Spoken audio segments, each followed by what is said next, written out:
Resumen informativo. Para desalambrar las fronteras. Desalambrando el cerco mediático.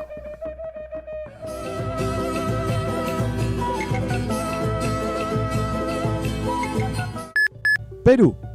De cara a la segunda vuelta de las presidenciales el 6 de junio. Se unió la izquierda en Perú. Pedro Castillo suma el apoyo de Verónica Mendoza. Colombia. Colombia registra más de 1.900 casos de violencia policial durante las manifestaciones. Chile. Las claves de las mega elecciones que definirán el futuro de Chile. Resumen de noticias del Comité de Solidaridad Latinoamericana en Mendoza. Perú. De cara a la segunda vuelta de las presidenciales el 6 de junio. Se unió la izquierda en Perú. Pedro Castillo suma el apoyo de Verónica Mendoza. Desde Lima. A 4 semanas de la segunda vuelta del 6 de junio, las izquierdas peruanas se unen y cierran un acuerdo para impulsar un gobierno de cambio encabezado por el profesor y sindicalista Pedro Castillo, que se enfrenta a la derechista Keiko Fujimori, hija y heredera política del encarcelado ex dictador Alberto Fujimori. El Partido Perú Libre, que se define marxista-leninista y postula la candidatura de Castillo, y la coalición progresista Juntos por el Perú, que en primera vuelta tuvo como candidata a Verónica Mendoza, han firmado un pacto político para apoyar la candidatura de Castillo, que es también la base para una alianza de gobierno en caso que el candidato de la izquierda gane las elecciones. Castillo y Mendoza han definido este acuerdo como una alianza para la refundación del país. Los puntos centrales de este acuerdo son enfrentar la grave crisis sanitaria por la pandemia, asegurando una vacunación universal y gratuita y mejorando los precarios servicios de salud, reactivar la economía cambiando el modelo neoliberal impuesto hace 3 décadas por la dictadura de Fujimori, priorizar la lucha contra la corrupción extendida entre la clase política y refundar el Estado para garantizar derechos e igualdad para todos. También proponen cambiar la constitución heredada del régimen fujimorista, que reduce al Estado a un rol subsidiario de la actividad privada. De acuerdo a una encuesta publicada el viernes, Castillo siguió adelante, pero la distancia con su rival se ha reducido en una semana de 10 a 5 puntos. La encuestadora Datum le da a Castillo 41% y a Keiko 36%. El candidato de la izquierda baja 3 puntos y la fujimorista sube 2 puntos, en relación a un sondeo de la misma encuestadora de hace una semana. Este resultado ha entusiasmado a la derecha.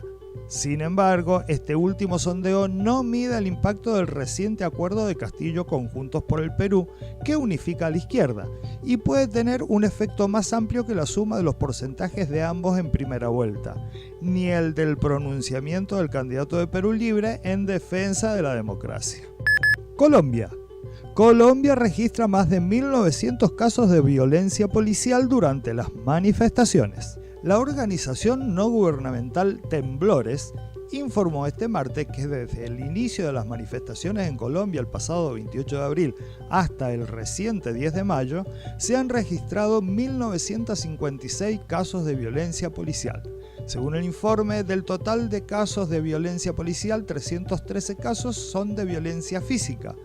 1.003 ciudadanos sufrieron detenciones arbitrarias, 418 intervenciones violentas pese a las jornadas pacíficas de la ciudadanía. La ONG denuncia que por el momento se han presentado 40 homicidios donde el presunto autor es un agente del ejército o del escuadrón móvil antidisturbios, mientras que los casos de violencia sexual pasó de 10 a 12 en los últimos 3 días.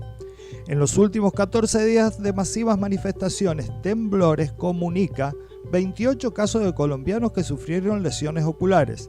La ciudadanía continúa ejerciendo su legítimo derecho a la protesta a pesar de la evidente sistematicidad de la violencia por parte del Estado, agrega la ONG. Frente a los hechos suscitados por parte de miembros de las fuerzas públicas colombianas, así como de grupos paramilitares que atacan a los manifestantes, la ONG recomienda a la ciudadanía cesar las manifestaciones después de las 18 horas. Una de las muertes que ha generado conmoción y movilización es la del joven Lucas Villa, luego de estar en agonía durante 6 días en la Clínica San Jorge, donde era atendido tras haber sido atacado con 8 disparos. Villa permaneció en estado crítico en el Hospital Universitario San Jorge de la ciudad de Pereira y se convirtió en la imagen de las agresiones letales que han sufrido los protestantes pacíficos de las movilizaciones que comenzaron el pasado 28 de abril contra el gobierno del presidente Iván Duque. Lucas Villa Vázquez, profesor de yoga y deportista, había participado de las manifestaciones pacíficas en las calles de Pereira y se encontraba realizando un plantón con otras personas en el viaducto cuando fue atacado a tiros por desconocidos. Los colombianos se solidarizaron con su historia con múltiples pancartas, velatones y publicaciones que sostenían 2 versos: "Nos están matando" y "Nos recordamos en los corazones", la frase con la que será recordado Lucas. La Comisión Interamericana de Derechos Humanos lamentó el fallecimiento del joven Lucas Villa, quien recibió 8 disparos por los desconocidos durante una manifestación en la ciudad de Pereira en el marco del paro nacional. El órgano internacional además solicitó investigaciones eficaces contra los responsables. Chile. Las claves de las mega elecciones que definirán el futuro de Chile. Las elecciones más importantes, desde el plebiscito que marcó el fin de la dictadura de Augusto Pinochet 1973-1990, o los comicios que sentarán las reglas del juego durante las próximas décadas, son algunas de las frases que se dicen sobre la jornada electoral que vivirá el país este fin de semana. Chile enfrenta el 15 y 16 de mayo 4 elecciones simultáneas en las que participan 16.730 candidatos. Las municipales y regionales, en las que se escogerá a los alcaldes, concejales y gobernadores, y las constituyentes, en las que se votará para elegir a los 155 candidatos que redactarán la futura nueva constitución. Más de 1.300 candidatos se postulan a formar parte de la Convención Constitucional, que estará integrada por miembros de la sociedad civil, entre los que se presentan militantes de partidos tradicionales e independientes. Sus integrantes tendrán 9 meses para presentar un nuevo texto, pudiendo ser ampliado por otros 3 meses más. De esta manera, a mediados del 2022, Chile vivirá un nuevo plebiscito para aprobar o rechazar la nueva constitución. Sobre los comicios municipales se elegirá a los ediles y concejales de 346 comunas, además de los gobernadores de las 16 regiones en las que se divide el país, quienes permanecerán en el cargo durante 4 años. Uno de los mayores logros del movimiento feminista fue conseguir que la Convención Constitucional sea un órgano paritario. Se trata de algo inédito en el mundo y convierte a Chile en el primer país del mundo en tener una Carta Magna escrita por un número equilibrado de hombres y mujeres. La paridad fue una demanda que nació en las calles durante las protestas sociales que comenzaron en el 2019 y en las que las mujeres tuvieron un rol protagónico. De esta forma, pronto se introdujo en las agendas de muchas parlamentarias que lo hicieron realidad a través de una reforma constitucional. Además de las mujeres, también tienen garantizada su participación los indígenas, para los que se reservaron 17 de los 155 escaños. En Chile, los pueblos originarios representan el 12,8% de la población nacional y es uno de los pocos países de América Latina que no reconoce a los indígenas en su constitución. Por primera vez desde que el país retornó a la democracia, los ciudadanos podrán elegir a las autoridades de las 16 regiones administrativas en las que está dividido el país. Hasta ahora existía el cargo de intendente, pero era nombrado por el propio presidente y su autonomía estaba más bien limitada.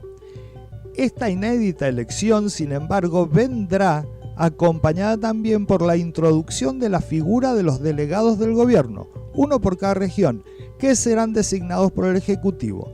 Y a la fecha aún se tramitan en el Parlamento 2 iniciativas de ley que abordan competencias y límites de cada cargo. Las nuevas gobernaciones regionales asumirán, por tanto, en medio de una incertidumbre respecto a sus competencias y autonomía presupuestaria.